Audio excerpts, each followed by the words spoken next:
so we are on slide number 23 here, finishing up our density notes. And so we were just saying how we have mass on our y-axis and volume on our x-axis.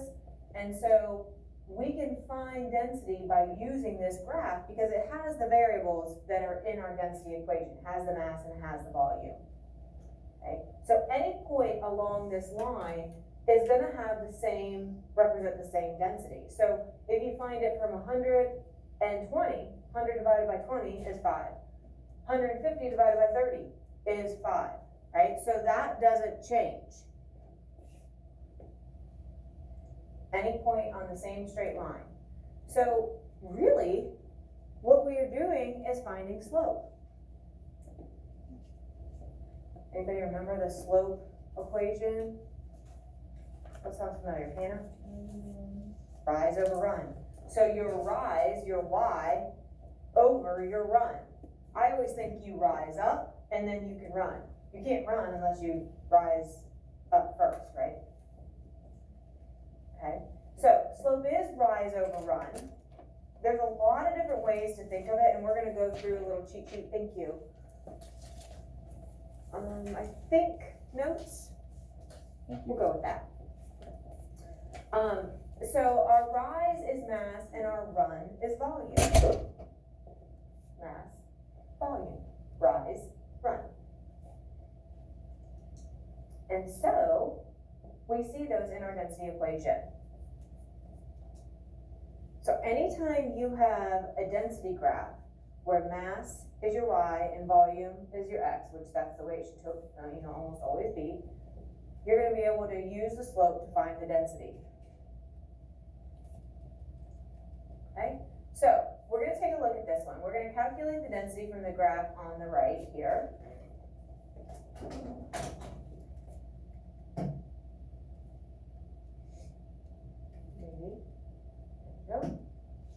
All right, and so you have room. I'm going to show you several different ways to do this. I don't care which way you use, whatever works good for you, like whatever you're comfortable with. Who here with a show of hands has done slope and feels fairly confident, like at least understanding what slope is? Okay, a lot of times we do kind of, that's great. Here's my thing that I love being a science teacher and not a math teacher, even though I love math. I don't care how you do things. Most of the time in math, like there's a lot of specific ways that they want you to master or you have to do it a certain method. I don't care. I don't need you to be doing it a certain way. I'm going to show you like 2 or 3 different ways. I don't care which way you use, or if you already have a way that you're comfortable with, go with it, okay? So here's what I think is the easiest. Figure out what each space is worth, all right? So if I'm looking at this, and this is going to be important when we look at our graduated cylinders and triple beam balances tomorrow. If you're looking at this, what is each space worth? It's not worth 1. Yeah, it's worth 25, right? Because 50 split up into 2 is 25. So 25, 50, 75, 100, right? So if you basically pick 2 points on your line, okay, so here's my line. I want to pick points that intersect my grid lines. Because if I pick a point here, what is that? Is that 60? Is it 65? I don't know. But if I pick this point, it's exactly 50. And it's also exactly 10. If I would pick like in between here, again, is it 15? I don't know, right? So pick points that cross your grid lines. That just makes life way easier. And it's kind of weird because some of the graphs that we'll look at, they have data points that aren't on the grid lines because those were data points for whatever lab or activity they were doing, and that's where they had to plot them. But if we're just finding the slope or the density of this line, let's make it easy on ourselves. Let's pick lines or points that cross at the grid so that we know we're at exactly a certain value, not an estimated value, okay? So if I pick 2 points, and we can pick any 2, it doesn't matter. We'll just pick these 2 for now, right? So from this point, I'm going to rise up, okay? And then I'm going to run over. I see that I went up 2 positions, or two squares, right? Each square was gonna be 25. So I went up, so this is one way to do it, I went up 50, right? And then what's each space worth down here? What's that here? Good. So I went over 5, 10, 15. That's not right. Oh, I did it wrong over there. Okay, sorry. I was like, that's something doesn't look right. Let me fix my line. So it's not confusing, since I confused myself. Here we go. All right, there we go. So I went over 5, 10. So my equation is rise over run. So I'm gonna do my rise of 50 over my run of 10, and I get 5 for my slope. Here's the thing, slope does not need units. It's the only thing we get to use that doesn't need units. But if I want density, what were my units for mass, Emma? What were the units here for mass? Good. So whatever I do to my numbers, I do to my units. So I'm going to take my gram and I divided my numbers. So that means I'm going to divide. So what was my volume unit, Cohen? Perfect. That's my density. If I just wanted slope, it'd just be 5. You with me? That's my easy way. It's probably not the math way. Okay? Another way that we could do this. Actually, we'll hold off on that. So I think that that's the easiest way myself. You just skip counting from one point to the next, however many you went up, with what each space is worth. And then you skip count over from, this position to this position. And it all just depends on which points you pick. Now, what if I had picked, let me switch colors here. I could have picked this one and this one, right? So I rise up, and then I'm gonna run over. And I go 25, right? I go 1, 2, 3, 4, 5, 6, 25 times 6. What we got?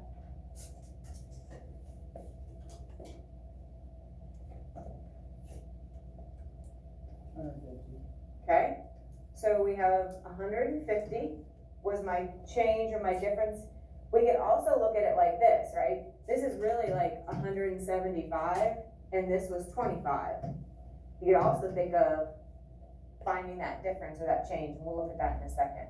We get 150.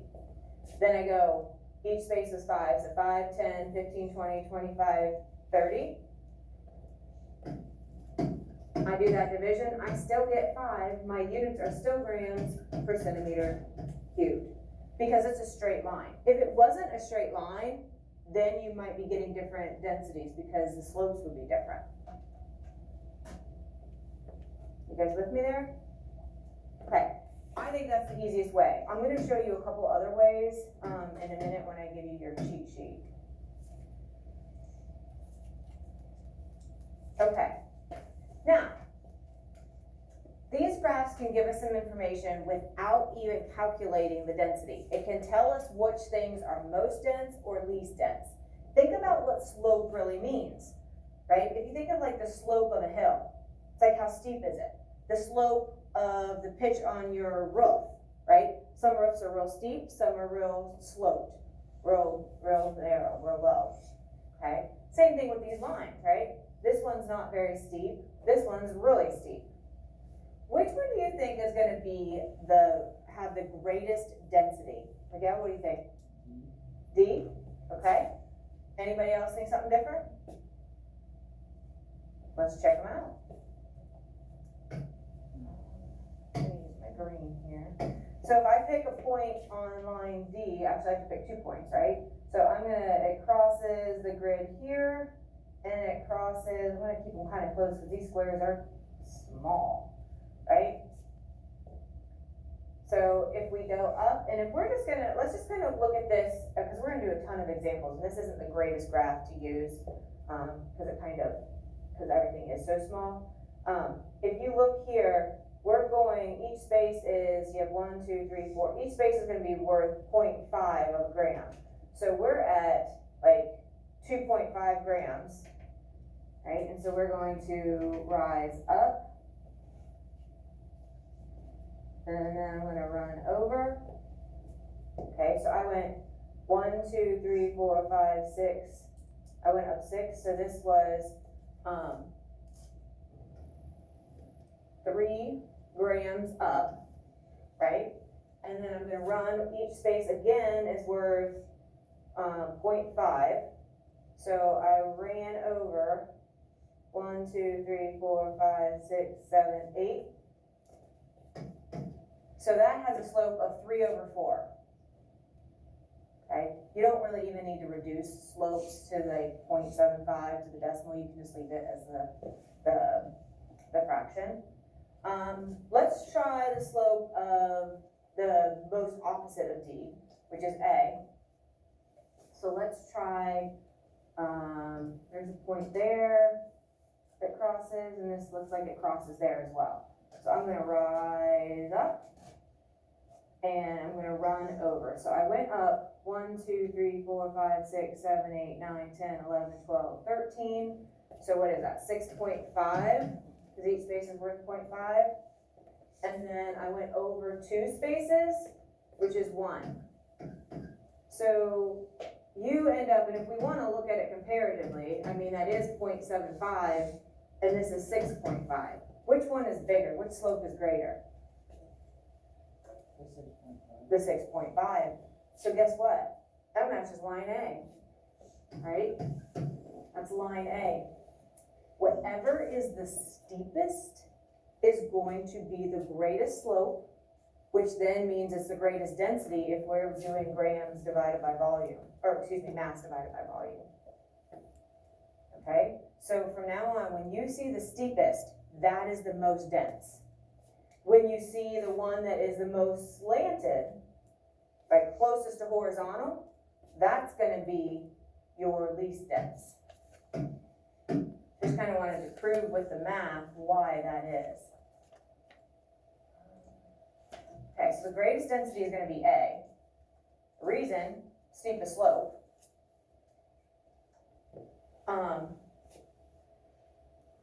So, anybody remember what the density of water was?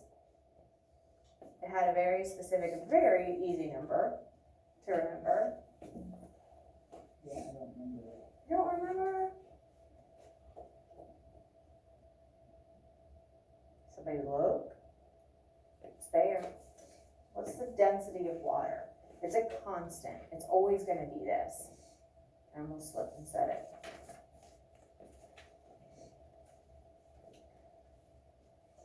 We said it's kind of like our go-to comparison. It can be like our relative comparative item that we use. That's why we put things in water. It is 1. Very good. So, we calculated that density for D, or the slope for D, was about 1. If you just look, if you went from 0 to 10, and then dropped down, you know, and we're just kind of like rough eyeballing it, you're pretty close to 1, because you're 10 over 12, right? Which we calculated was 0.75 with the 2 points that we picked. So sometimes you can just kind of like rough eyeball things. This one's 0.75. All of these are way steeper than that. All of these are way denser, meaning if you dropped any of these things into liquid water, they would sink, okay? They would be more dense. And so D is the one that is closest, and it's because it's the one that's closest to having a slope of 1. Not perfect, it's not exactly 1, but it's close. That 0.75 or that 3/4. Okay? All right, I have a couple things for you. When I studied Constitution and